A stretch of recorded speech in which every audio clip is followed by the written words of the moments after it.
Hello दोस्तों, मैं विवेक और स्वागत करता हूं हमारे एक नए से ब्लॉग में। और आज हम बात करेंगे हमारे पर्सनल जर्नी के बारे में कि मैं कैसे CHO बना और इस सभी के लिए क्या क्वालिफ़िकेशन चाहिए होती है और होती है, उसके बारे में आज हम बात करेंगे।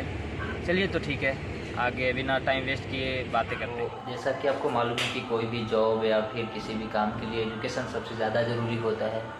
तो सबसे पहले हम एजुकेशनल क्वालिफ़िकेशन की बात करेंगे।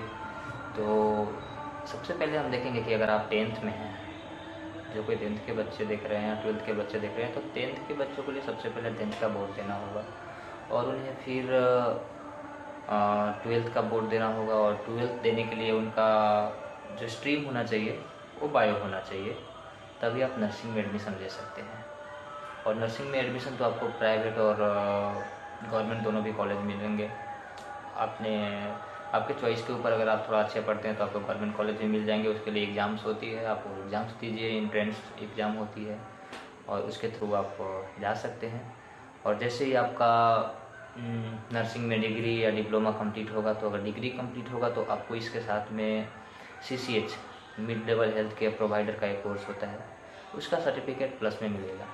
लेकिन अगर आप GNM कर रहे हो जो कि डिप्लोमा है, तो इसके लिए आपको CCH का अलग से कोर्स करना होगा और फिर आप एलिजिबल होंगे CHO के लिए, कम्युनिटी हेल्थ ऑफिसर के लिए। तो उसके बाद में फिर आपको, जैसे कि अब एग्ज़ाम बॉडी की बात करते हैं, तो आप जिस भी स्टेट से बिलोंग करते हो या फिर आप दूसरे स्टेट के वैकेंसीज़ को भरना चाहते हो, वो डिपेंड करता है आप पे।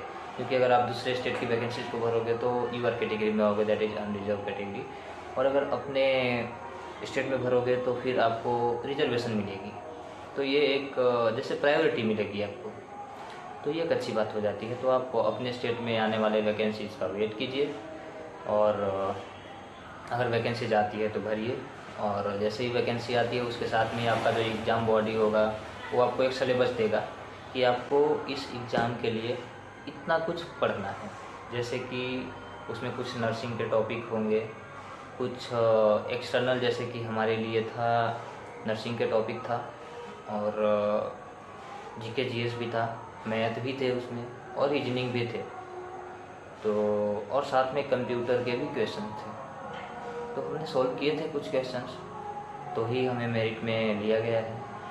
तो उसके साथ में जब हमने एग्ज़ाम पास कर लिया, जैसे कि आप एग्ज़ाम पास कर लोगे तो एक मेरिट आएगी, फिर आपके उसके बाद फिर आपको डॉक्यूमेंट वेरिफिकेशन के लिए बुलाया जाएगा आपका, जिसमें कि डॉक्यूमेंट का सत्यापन किया जाता है। जैसे कि सभी डॉक्यूमेंट्स को चेक किए जाते हैं कि आपके पास जो भी डॉक्यूमेंट हैं और जो आपने अपलोड करे हैं वो सही है या नहीं है, आप रिजर्वेशन के लायक है कि नहीं। सारी चीज़ें होती है जो पूरी तरह से तो नहीं बोल सकते हैं, बट आपको पता चल जाएगा। और अगर आपको इसके बारे में कुछ डिटेल्स चाहिए तो मैं वो भी बता सकता हूँ। अगर कुछ ज़्यादा बताया तो ये वीडियो बहुत ही लंबी हो जाएगी, इसके लिए मैं शॉर्टकट बता रहा हूँ कि डॉक्यूमेंट वेरिफिकेशन होंगे, उसके बाद फिर एक अलग से मेरिट आएगी, और अगर उसमें आप आ गए तो फिर आपको पोस्टिंग ऑर्डर मिलेंगे कि आप यहाँ पोस्टेड हो।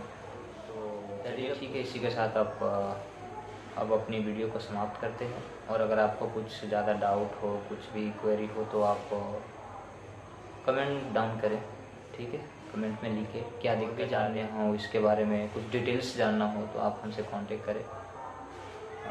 आप हमें इंस्टा पे भी कांटेक्ट कर सकते हैं। धन्यवाद।